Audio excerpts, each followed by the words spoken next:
منها خلقناكم وفيها نعيدكم ومنها نخرجكم تارة أخرى. اسی زمین سے ہم نے تم کو پیدا کیا اور اسی میں تم کو لوٹائیں گے اور اسی سے دوبارہ تم کو باہر نکالیں گے. آج سورہ طٰہٰ کی آیت نمبر 55 سے بیان ہے. منہا خلقناکم وفیہا نعیدکم ومنہا نخرجکم تارةً اخرى. اسی زمین سے ہم نے تم کو پیدا کیا اور اسی میں تم کو لوٹائیں گے اور اسی سے دوبارہ تم کو باہر نکالیں گے. اب یہاں پر کوئی بندہ یہ سوال کر سکتا ہے کہ ہم نے تمہیں یہ جو اس آیت میں فرمایا گیا ہے کہ اس زمین سے ہم نے تمہیں پیدا کیا، اس زمین سے ہم نے تمہیں اسی زمین سے پیدا کیے، حالانکہ آپ لوگوں کو معلوم ہے کہ اللہ نے ہمیں نطفے سے پیدا کیے، مگر اس آیت میں یہ فرمایا گیا ہے کہ اسی زمین سے ہم نے تمہیں پیدا کیا. مگر آپ کو معلوم ہے کہ اللہ تعالیٰ نے انسان کو ایک نطفے سے پیدا کیا ہے، جیسے کہ قرآن کے اندر ہے خلق الانسان من نطفہ، انسان کو نطفے سے پیدا کیا گیا ہے، انسان کو نطفے سے پیدا کیا گیا ہے. تو اصل چیز جو سمجھنے والی ہے وہ یہ ہے کہ اب قرآن ایک جگہ تو کہہ رہا ہے کہ انسان کو نطفے سے پیدا کیا گیا، یہاں کہہ رہا ہے کہ ہم نے تمہیں اسی زمین سے پیدا کیے.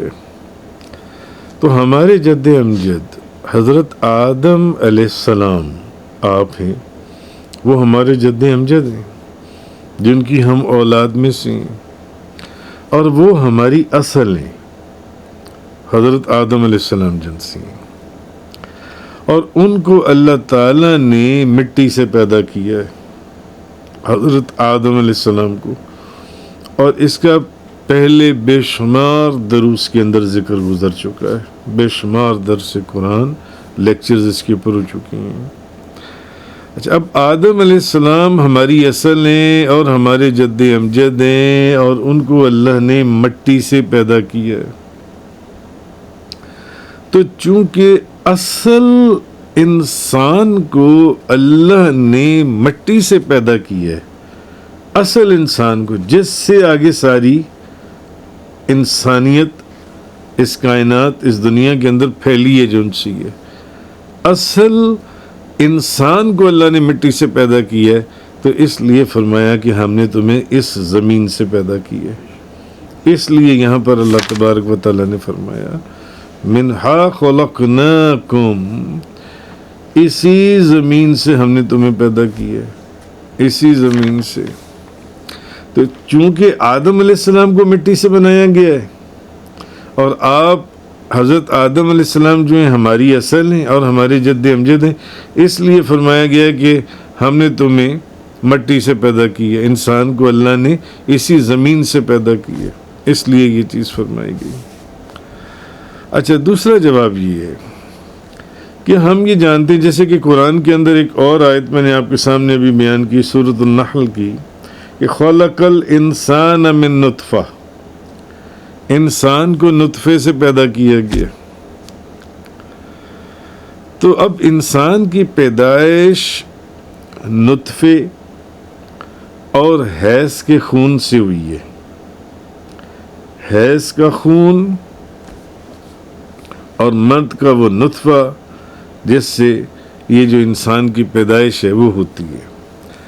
اب نطفہ اور حیض کا خون، یہ دونوں چیزیں بنتے کس سے ہیں؟ نطفہ کس چیز سے بنتا ہے اور حیض کا خون کس چیز سے بنتا ہے؟ تو یہ دونوں چیزیں غذا سے بنی ہیں، دونوں چیزیں غذا سے بنی ہیں. اب غذا آپ کو کہاں سے حاصل ہوتی ہے؟ کہ مرد کا نطفہ، عورت کے حیض کا خون، یہ دونوں چیزیں غذا سے بنی ہیں، تو غذا کہاں سے حاصل ہوتی ہے؟ سبز چیزیں، سبزیاں وغیرہ یا سرخ گوشت وغیرہ، جو ان سے غذا ان دو چیزوں سے، گوشت سے اور سبزیوں سے، جو میجر غذا کا پورشن ہے۔ اچھا، اب کبھی آپ نے یہ دیکھا کہ جو گوشت ہے، گوشت بھی حیوانوں کے، آپ گوشت کھاتے ہیں جی، اب غذا، یہ جو نطفہ یا جو حیض کا خون ہے، یہ غذا سے بنے، غذا گوشت اور سبزیوں کے اوپر مشتمل ہے۔ اب جو گوشت آپ کھاتے ہیں کسی بکرے کا، گائے کا، اونٹ کا، تو گائے، بکری، اونٹ کیا کھاتی ہیں؟ زمین سے پیدا ہونے والا چارہ، زمین سبزہ کھاتی ہیں۔ جیسے جیسے گائے، اونٹ، بکری، یہ چیزیں جو ان سی ہیں، اور جو چیزیں آپ یہ غذا کھاتی ہیں، چارہ کھاتی ہیں، سبزہ کھاتی ہیں، تو یہ پلتی ہیں، بڑھتے ہیں، ان کا گوشت بننا شروع ہو جاتا ہے، یہ پل کر بہت فربا ہو جاتی ہیں، گوشت سے بھرے ہوئے یہ جانور بن جاتی ہیں جو ان سے ہیں۔ تو اب نطفہ اور حیض کا خون جو ان سے، یہ غذا سے بنتا ہے، غذا گوشت اور سبزیوں کے پر مشتمل ہے۔ گوشت خود بذاتے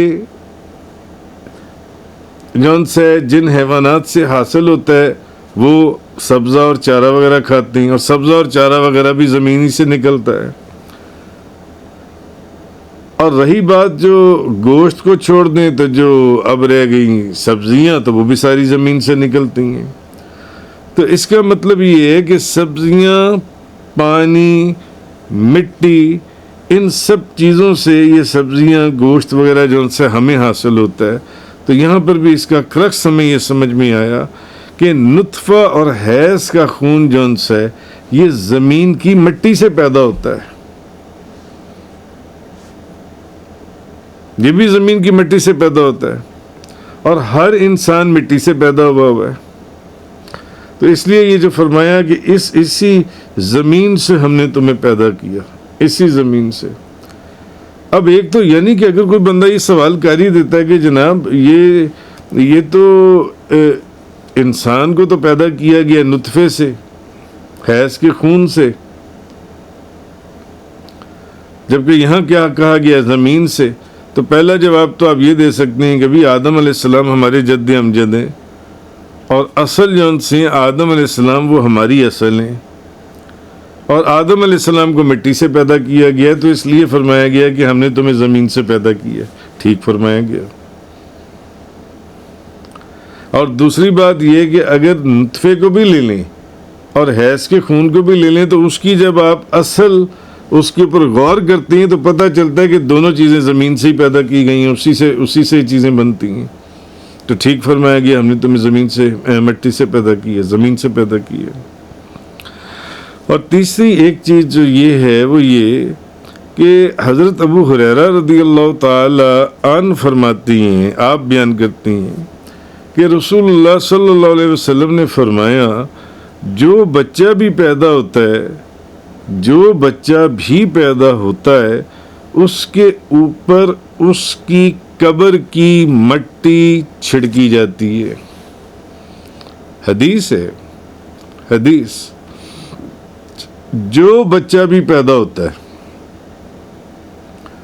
اس کے اوپر اس کی قبر کی مٹی چھڑکی جاتی ہے، اس بچے کے اوپر جو ان سے۔ تو ابو عاصم نے کہا کہ تم حضرت ابو بکر اور عمر کے لیے اس جیسی فضیلت نہیں پا سکو گے،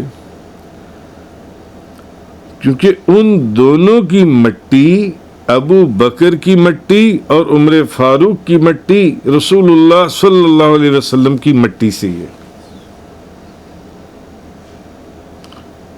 اور کسی کے لیے یہ فضیلت نہیں پا سکو گے۔ یہ حضرت ابو بکر صدیق اور عمر فاروق۔ اچھا، اسی لیے مصنف عبد الرزاق نے ایک حدیث میں حضرت ابن عباس رضی اللہ تعالیٰ عنہما سے روایت کی ہے کہ ہر انسان کو اس کی مٹی میں دفن کیا جاتا ہے جس سے وہ پیدا کیا گیا۔ اس حدیث سے بھی یہ ثابت ہو گیا کہ حضرت ابو بکر صدیق اور عمر فاروق کی مٹی رسول اللہ صلی اللہ علیہ وسلم کی مٹی سے ہے،